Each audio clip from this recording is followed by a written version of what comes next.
The Butterfly Lion, running free. It was the best year of Bertie's young life. But when it ended more painfully than he could ever have imagined. He'd always known that one day, when he was older, he would have to go away to school. But he had thought and hoped it would not be for a long time yet. He'd simply put it out of his mind. His father had just returned home from Johannesburg after his yearly business trip.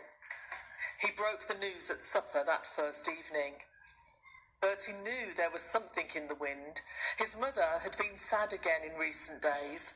Not sick, just strangely sad. She wouldn't look him in the eyes, and she winced whenever she tried to smile at him. The lion had just lain down beside him, his head warm on Bertie's feet, when his father cleared his throat and began. It was going to be a lecture. Bertie had had them before often enough, about manners, about being truthful, about the dangers of leaving the compound.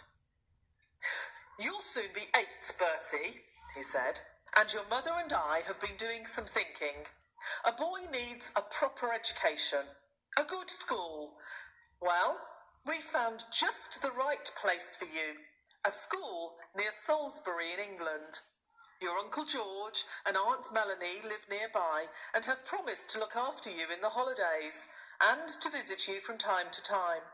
They'll be father and mother to you for a while. You'll get on with them well enough, I'm sure you will. They are fine, good people. So, you'll be off on the ship to England in July. Your mother will accompany you. She will spend the summer with you in Salisbury, and after she has taken you to your school in September, she'll return here to the farm. It's all arranged." As his heart filled with a terrible dread, all Bertie could think of was his white lion. "But the lion!" he cried. "What about the lion?" "I'm afraid there's something else I have to tell you," his father said, looking across at Bertie's mother. He took a deep breath. And then he told him. He told him he had met a man whilst he was in Johannesburg, a Frenchman, a circus owner from France. He was over in Africa looking for lions and elephants to buy for his circus. He liked them young, very young, a year or less, so that he could train them up without too much trouble. Besides, they were easier and cheaper to transport when they were young. He would be coming out to the farm in a few days to see the white lion for himself. If he liked what he saw, he would pay good money and take him away. It was the only time in his whole life Bertie had ever shouted at his father, "No, no, you can't!" It was rage that wrung the hot tears from him, but they soon gave way to silent tears of sadness and loss. There was no comforting him, but his mother tried all the same. "We can't keep him here forever, Bertie," she said. "We always knew that, didn't we?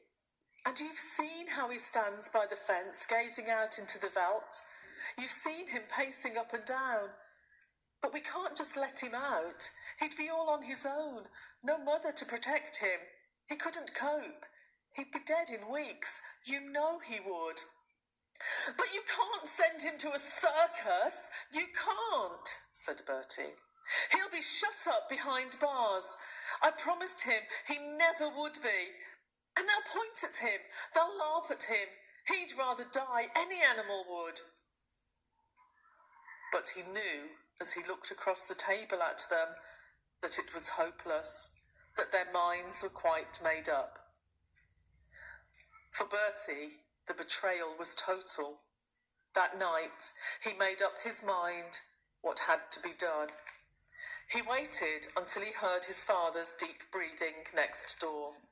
Then, with his white lion at his heels, he crept downstairs in his pyjamas, took down his father's rifle from the rack, and stepped out into the night.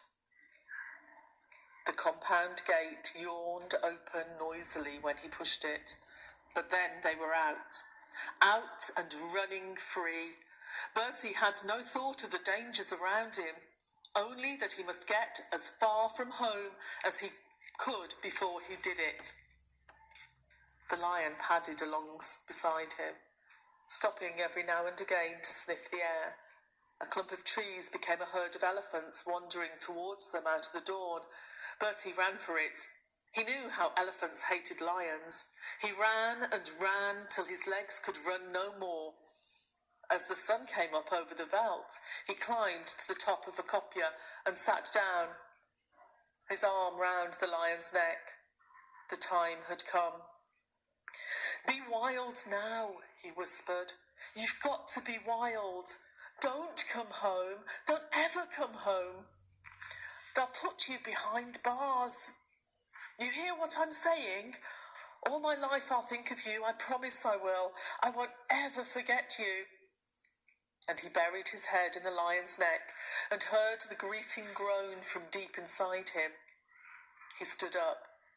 "I'm going now," he said. "Don't follow me. Please don't follow me." And Bertie clambered down off the coppice and walked away. When he looked back, the lion was still sitting there watching him.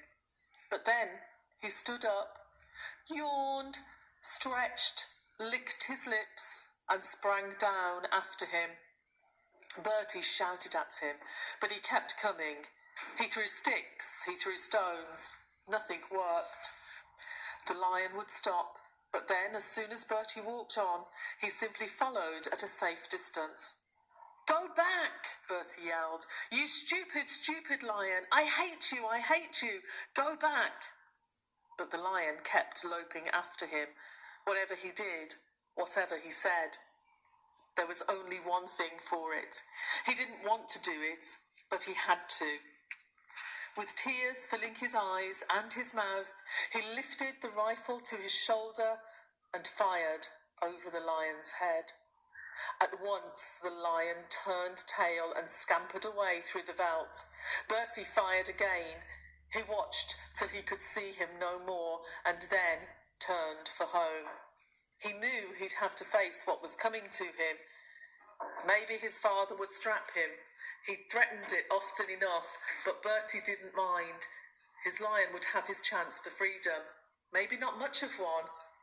Anything was better than the bars and whips of a circus.